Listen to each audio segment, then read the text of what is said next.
Start শুরু করো, জোরে সাউন্ড করো। চো হ্যাঁ হ্যাঁ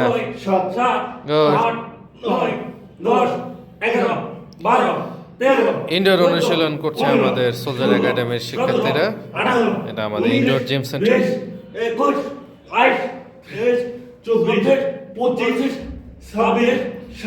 তাহলে হবে 32 34 35 36 37 38 39 40 শাবাশ 41 গুড। দাও একটা জোরে করো তাহলে। শাবাশ শাবাশ, সুন্দর হয়েছে। একজন দিছে 42টা, তাই না? তুমি 35টা তুমি দিছো, 35টা, তাই না? গুড, শাবাশ। তোমাদের ফিটনেস অনেক ভালো। দোয়া থাকলো ইনশাল্লাহ আল্লাহ যাতে তোমাদের সৈনিক হওয়ার স্বপ্নটা পূরণ করে দেন, আমিন। জোরে একটা করো তাহলে। বসো।